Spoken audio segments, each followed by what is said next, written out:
উপকূল জুড়ে এখনো রয়ে গেছে ঘূর্ণিঝড় রিমালের ক্ষত। মাথা গোজার ঠাঁই হারিয়ে দিশেহারা স্বামীহারা অসহায় নিঃস্ব মরিয়ম। যে ভাঙা ঘরটুকু ছিল সেটিরও অনেকটাই উড়িয়ে নিয়ে গেছে ভয়াবহ ঘূর্ণিঝড়। রোদ বৃষ্টি মাথায় নিয়ে ভাঙা ঘরে দিন কাটছে মরিয়মের। ঘর মেরামতের সামর্থ্য না থাকায় ভাঙা ঘরেই দিন কাটাতে হচ্ছে তাকে। এক যুগ আগে সাগরে মাছ ধরতে গিয়ে নিখোঁজ হন মরিয়মের স্বামী ইউসুফ মোল্লা। এরপর থেকে প্রতিবন্ধী এক মেয়েকে নিয়ে মানবেতর জীবনযাপন তার। এ যেন মরার উপর খাড়ার ঘা। নাইম ইসলামের রিপোর্ট, জানাচ্ছেন সুরুজ আহমেদ। ঘূর্ণিঝড় রিমালের তাণ্ডবে নিঃস্ব স্বামীহারা অসহায় মরিয়ম। এবার ব্যাংকও আপনার হাতের মুঠোয়। Balance transfer, mobile recharge, bill pay থেকে শুরু করে যা চান সব হবে এক মুহূর্তে। NRBC planet. প্রায় 2 মাস পেরিয়ে গেলেও এখনো ক্ষত রয়ে গেছে। চোখের সামনে মুহূর্তেই মাথা গোজার ঘরের চালা উড়ে যায়। এরপর অন্যের বাড়িতে আশ্রয় নেন মরিয়ম। কিন্তু অন্যের বাড়িতে আর কতদিন? ঝড় বৃষ্টি মাথায় নিয়েই থাকছেন এই ভাঙা ঘরে। মরিয়মের স্বামী ইউসুফ মোল্লা জীবিকার তাগিদে বঙ্গোপসাগরে মাছ ধরতে গিয়ে নিখোঁজ হন প্রায় 12 বছর আগে। এরপর প্রতিবন্ধী মেয়েকে নিয়ে মানবেতর দিন কাটছে পরিবারটির। এদিকে ঘূর্ণিঝড় রিমালের তাণ্ডবে ভেঙে যাওয়া ঝুপড়ি ঘর এলাকাবাসীর সহযোগিতায় জোড়াতালি দিয়ে কোনো রকমে থাকার ব্যবস্থা করলেও বৃষ্টির পানি আটকে না। বৃষ্টি আসলেই ভিজতে হয় প্রতিবন্ধী মেয়েকে নিয়ে।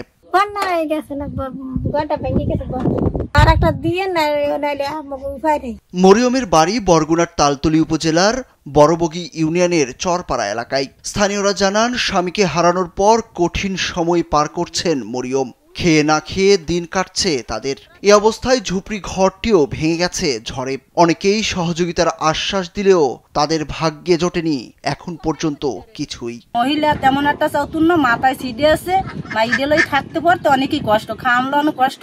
সরকার যদি একটা ঘর দেয় তা থাকার একটা মতো, থাকার একটা স্থান হয়, থাকতে পারবে।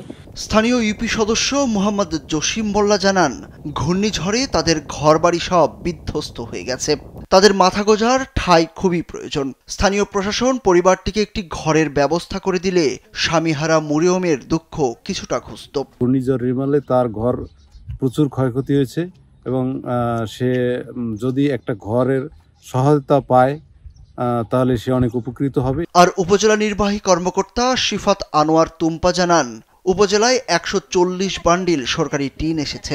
তারা আবেদন করলে খোঁজ খবর নিয়ে তাদের সার্বিক সহযোগিতার আশ্বাস দিয়েছেন তিনি। যে ঘর ভেঙেছে, সরকারি সহযোগিতা তো এখন পর্যন্ত আমাদের কাছে শুধু 142 বান্ডিল টিন এসেছে। ওই টিনটার লিস্ট করছি আমরা, এখনো টিনের লিস্ট করিনি। আর ওকে আমার কাছে কোনো আবেদন করেছে, ও যদি আমার কাছে আবেদন করে আমি পার্সোনালি অফিস থেকে যে সহায়তা করা দরকার আমরা করে দিব। পাড়া প্রতিবেশীরা বলছেন, স্বামীহারা মরিয়ম প্রতিবন্ধী মেয়েকে নিয়ে কোনো রকমে খেয়ে না খেয়ে দিন পার করেন। কয়েক মাস থেকে রোদ বৃষ্টি মাথায় নিয়ে দিন পার করছে তারা। পরিবারটির পাশে দাঁড়ানোর দাবি তাদের। সুরুজ আহমেদ, কালবেলা।